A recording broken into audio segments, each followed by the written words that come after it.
Lepo uređeni centar mesta, dosta cveća, jedan semafor i slobodnih mesta za parkiranje u glavnoj ulici. Ako u nekom od kafića i restorana potražite osveženje, prijatno ćete se iznenaditi. Cene niske, usluga kvalitetna. Eto razloga da se malo raspitate o mestu gde ste. Ćićevac se smatra veoma starim naseljem, a ime je dobio po starosredeocima plemena Ćićena.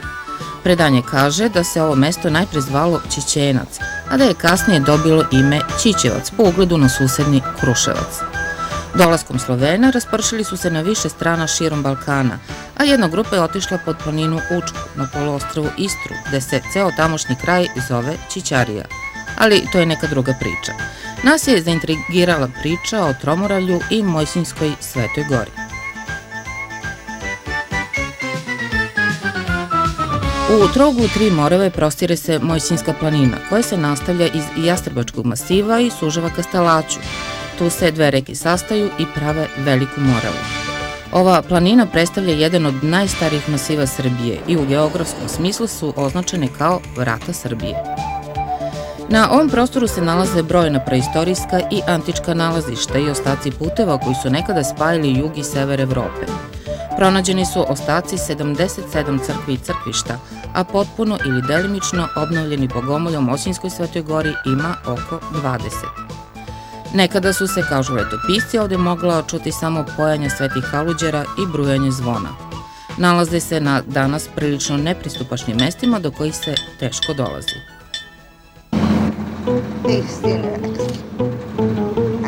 Ajde, Laganica. I sad je Borislav.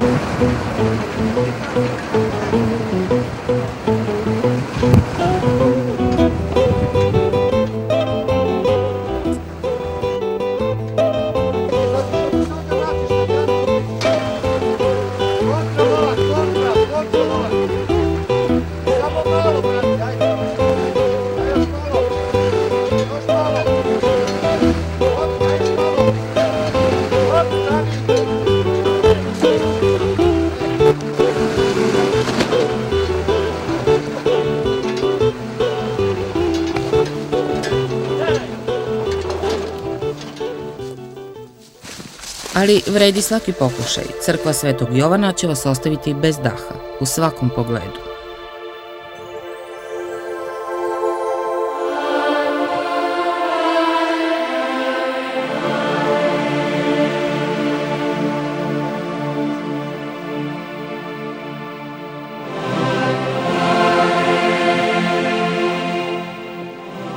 Mojsinjska planina je bogata podzemnim vodama i izvorima koji imaju lekovita svojstva i važno mesto u kulturi i običajima ovog kraja.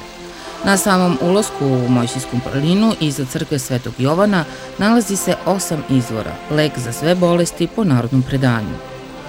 Neprovereni podaci kažu da je na ovom prostoru bilo preko 100 pravoslavnih objekata, obeleženi su ostaci mnogih od njih. Mirno, posećeno i očuvano mesto pripada mestu koje se zove grad Stalać, crkva Svetog Duha i Svete Trojice. Na Mojsinjskoj Svetoj Gori, počev odavde od grada Stalaća, a možemo slobodno da uzmemo ovo kao početak ili kapiju ili ulazak u Mojsinjsku Svetu Goru, to je ova stara crkva koja je posvećena Svetoj Trojici ili Svetom Duhu, i ona smatra se da je iz 14. veka po Zavodu za zaštitu spomenika kulture, a po istorijskom arhivu iz Kruševca iz 10. veka. Počev odavde, pa nadalje ka Đunisu, se kao prosute po ovoj Mojsinjskoj Svetoj Gori nalaze mnoge svetinje. Te svetinje su podizali Sinaiti, monasi, koji su dolazili bežeći pred Osmanlijama, sklanjajući se ovde u Lazarevom carstvu, a on im je kao privremeno utočište dao ovu planinu ovde da se na njoj nastane. Tako su oni naravno organizovali svoj duhovni život, podizali crkve, otvarali manastire i naravno nastavili tu da žive.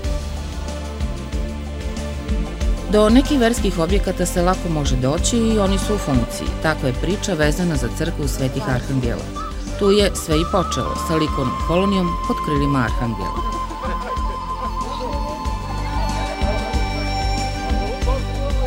kad sam shvatio pre 15 godina u kom okruženju živim, da smo okruženi sa 3 morave, južnom, zapadnom i velikom, i da u okolnim brdima postoji 77 crkava, crkvišta i isposnica, ja sam često zamišljao kako izgledao taj bruj zvona i 77 crkava i crkvišta koje su se nalazile na tim brdima, i poželeo sam da to i drugi vide, ne samo meštani moje opštine Ćićevac, nego da to i drugi vide i dožive, ljudi u Srbiji i ljudi u svetu.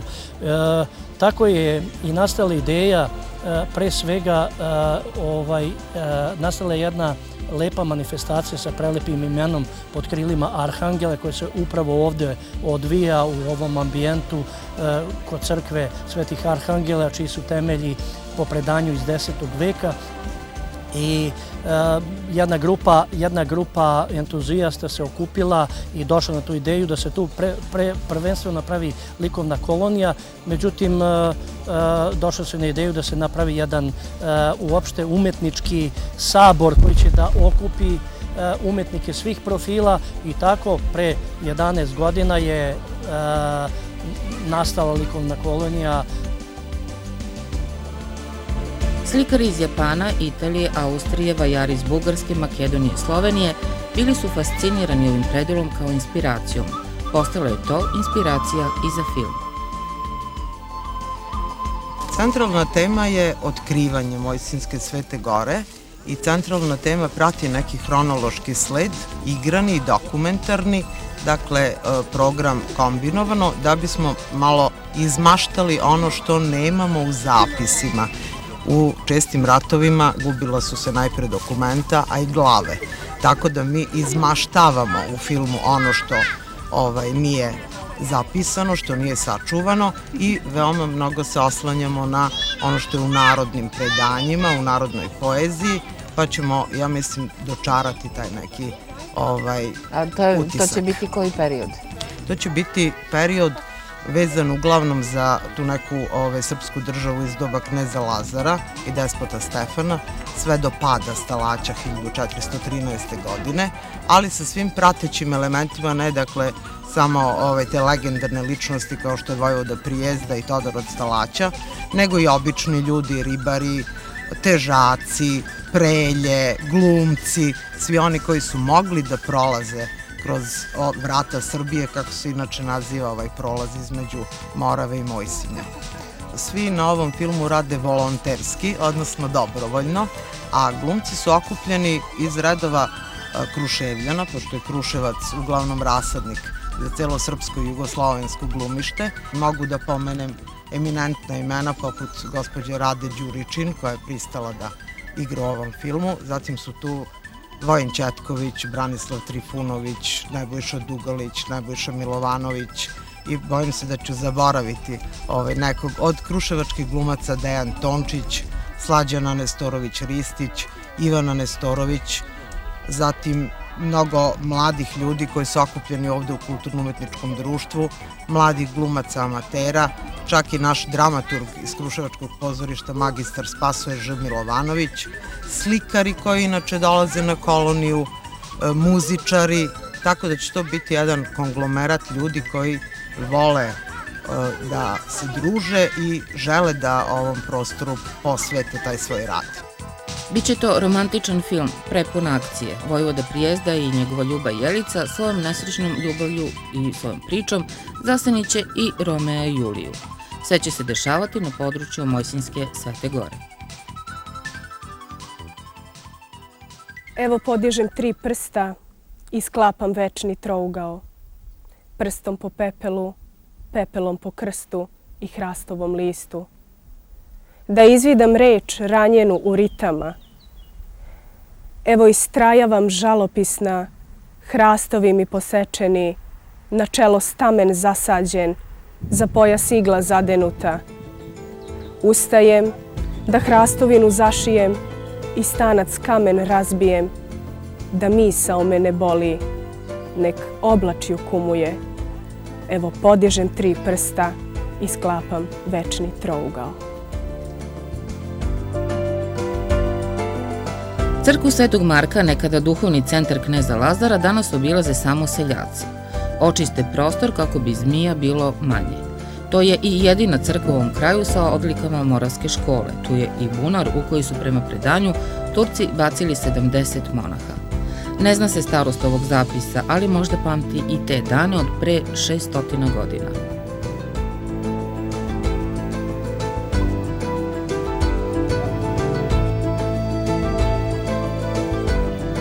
Izvor Sveta Vodica ima posebno mesto u životu seljana. Dolaze tu da se umiju i isperu oči. Bolje i čistije vide, kažu, i svet postaje mnogo lepše mesto za život. Čudotvorna voda, kao i sama priroda oko nje.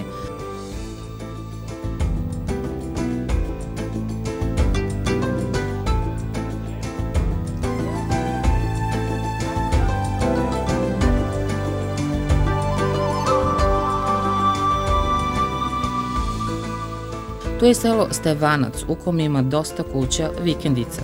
Ipak, kao stanovnik mesta, u registru opštine upisana je samo jedna baka.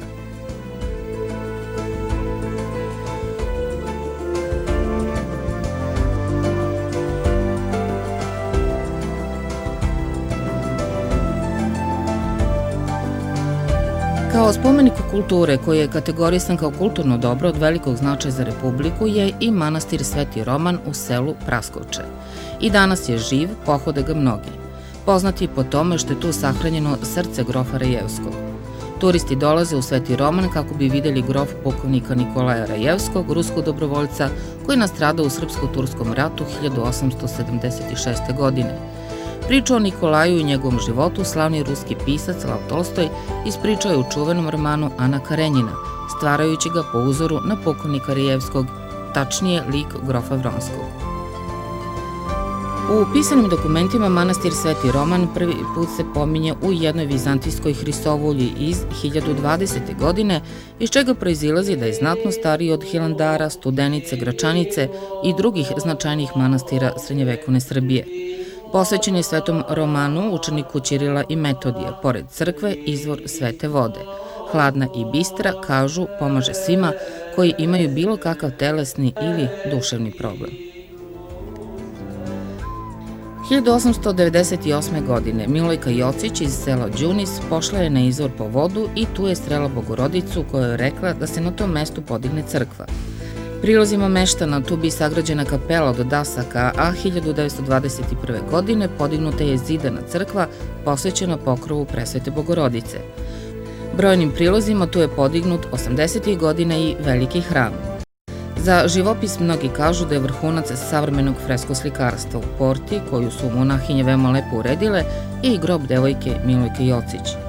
U manastirskoj riznici se čuva nekoliko knjiga iz 19. veka. Posebna dragocenost je oveći kamen nepravilnog oblika koji je, kažu, Bogorodica stavila na mesto gde bi trebalo da se podigne crkva.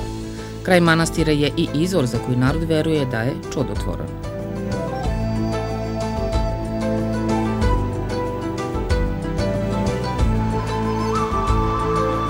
Ukoliko siđete do Morave, ljubazni meštani će vam rado pokazati još neke crkve koje pripadaju Mojsinju. 10 minuta vožnje čamcem i na desnoj obali vidjet ćete crkve Svetog Nikole i Svete Petke.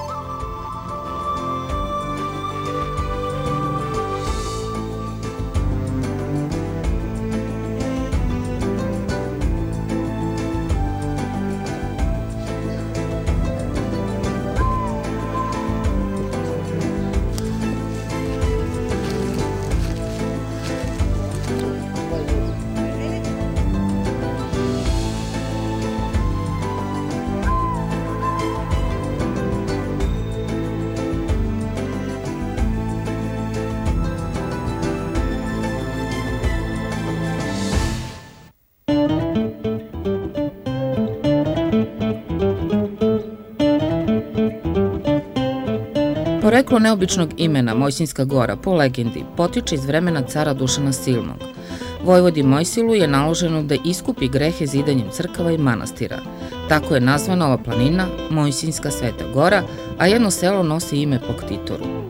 Danas u selu Mojsinju ni 100 stanovnika, ipak poštuju tradiciju. U dvorištu imamo zapis, zaista taj zapis, znači to je seoska slava, A gde ćemo mi sada da budemo domaćini? Ja kao domaćin biću i primaću goste 3. jula. Inače, to je seoska slava. I šta se radi tom prilikom? Pa tom prilikom dolaze gosti, gostimo se i tako. A koliko generacija živi u vašem domaćinstvu? Pa sada živi 3 generacije, ja, sin i njegov sin. I mislimo tu i da ostanemo, tu nam je lepo, tradicija nas obavezuje i vezuje da budemo tu i tako. A mislili ste na Moravi iz Splav da podignete? Pa, to potom potom moguće je i to. Kažu da ljudi koji žive pored Morave ne znaju da plivaju, jel vi znate da plivate? Pa moguće i to, ja sam nekada znao, a mogu i sada da prohodam ispod dole vode 3 puta levo i desno, a za drugog ne znam, možda i ne zna da pliva. Može da ne zna, znači moji koji ja sam obučavao u kući znaju svi. Jel da? Da, svi znaju to. Iznad sela se pruža najlepši pogled na Tromoravlje. Tu je Mečkin kamen.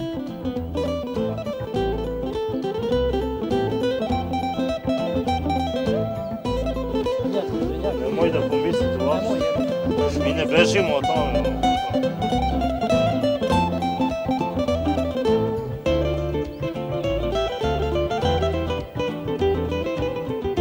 Ipak, na teritoriji opštine jedno jedino gazdinstvo registrovano je za prijem gostiju. 3 generacije su osmislile čitav posao. Znanje, iskustvo i tradicija. Koja je tvoja ideja sa imanjem? Šta misliš da treba da se uradi? Pa, u svakom slučaju treba da se održava jer gosti koji dođu treba da imaju tu autentičnu hranu koja se sprema na selu i koja na kraju krajeva domaćini jedu. Zdrava hrana, zdrava voda, piće, uopšte, generalno sve je zdravo, znači to je neki potencijal sela. A koju si školu ti završio? Ja sam po struci sanitarno-ekološki inženjer, završio sam u Beogradu. Video sam, nema mnogo posla, pa sam ovo počeo. Imali smo određena sredstva koje smo uložili i koje smo isplanirali da uložimo u nazovi seoski turizam. Pa ti onda baš znaš šta je ekologija? Da, imali smo kontakta sa tim. Da li je bilo problem registrovati se kao seosko domaćinstvo? Pa problemi postoje dosta, jer jedno seosko domaćinstvo da bi se bavilo tim seoskim turizmom, ako bi krenulo u ovom našem kraju ovde, naići će na mnogobrojne probleme koji su mnogostruki. Za tih 28 dokumenta, pored ta 3 meseca, mi smo sva ta dokumenta pribavili, ali nikad nismo dobili i čak su nam rekli da ne možemo ni da priđemo uz neke ljude koji se bave tim seoskim turizmom u Zlatibor ili Vojvodina gore, da mi dobijemo ta podsticajna sredstva. A koliko ste tražili? Pa tad je bilo 800.000 dinara. To su bespovratna podsticajna sredstva i nismo uspeli da ih dobijemo baš iz tih razloga zato što su nam rekli da ne ispunjavamo neke kriterijume.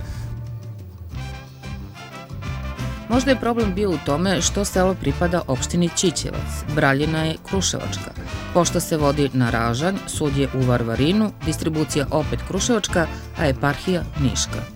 Možda je zbog svega toga ovaj limun u dvorištu urodio kao nikad ili je razlog nešto drugo. Ja sam to dobio na poklon kad sam imao 6 godina i doneli su mi na poklon i svi su mislili vek tog limuna je negde oko 15 godina. Ali evo ja imam 50 godina i on još živi. Jedino je baba napravila jednu grešku, pa umesto vode sipala je meku rakiju i on se obnovio.